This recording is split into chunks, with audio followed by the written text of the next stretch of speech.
You blinked, I paused. Welcome to Gotta Frame 'Em All, Pokemon anime frames you were not supposed to see. Pokemon, the first movie.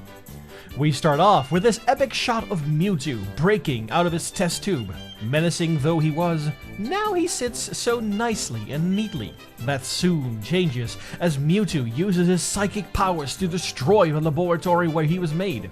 Get used to seeing huge pillars of beams. They love that in this movie. Giovanni puts Mewtwo in some awesome looking armor. I always wanted to be able to play with a Mewtwo that has it.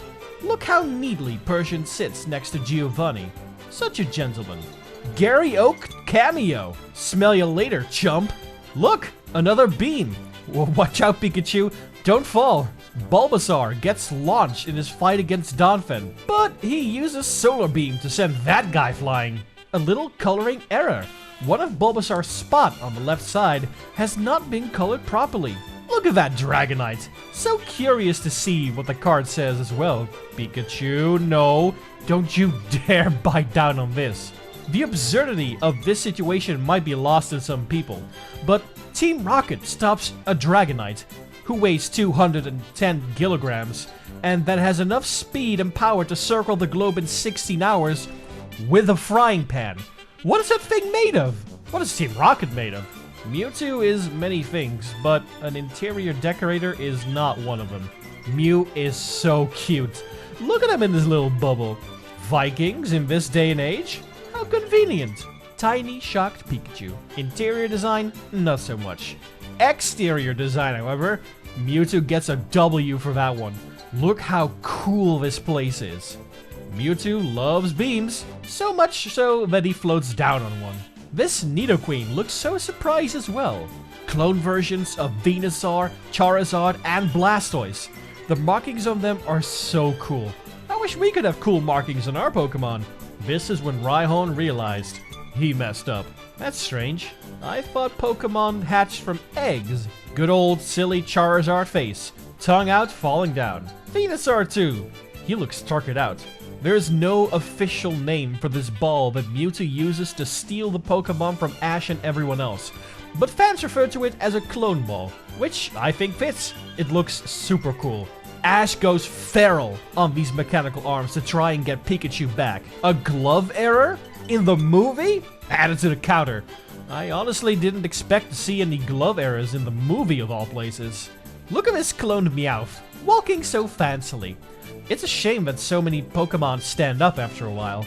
I love seeing them walk like regular animals. Bulbasaur is a bit woozy after being in the clone ball. Pokemon and clones are fighting one another. Mewtwo actually uses his psychic power to disable any moves they might have to prove the strength of his clones. So a lot of them have to resort to slamming their bodies into one another, or just straight up biting each other normally. It is intense, brutal, and honestly, a little cool. This scene also makes for some excellent background Pokemon though. Flat Bulbasaur, smooching Golduck, blobby Wigglytuff, and some more great no-brain Bulbasaur. This was enough to make the Discord voice chat I watched this in become absolutely quiet. Everyone. Seeing Ash fall and become petrified. The silence, music faded. Pikachu pleading with a shaky voice as he keeps using Thunder Shock to wake Ash up. How could I not include these two shots? All the tiers of Pokemon, originals and clones, surging to the center of the field is a beautiful, gorgeous shot. Look, another beam! Told you they love beams in this movie. And we end things off with Mewtwo reminding us that the circumstances of one's birth are irrelevant. It is what you do with the gift of life that determines who you are. No, wait! Credit scenes as Ash missing his gloves. Put him on the counter! Hey everyone, Friendly DM2 here. Thank you so much for 1,000 subscribers. I'm gonna keep making more Gotta Frame 'Em All, and I hope to cover the next movie once we reach 2,000 subscribers. I hope you like, comment, subscribe, and enjoy the rest of this Pokemon anime with me. For now though, I would like to thank you guys so much for watching, and I hope to see you again here next time for some more Gotta Frame 'Em All. But until then, bye bye!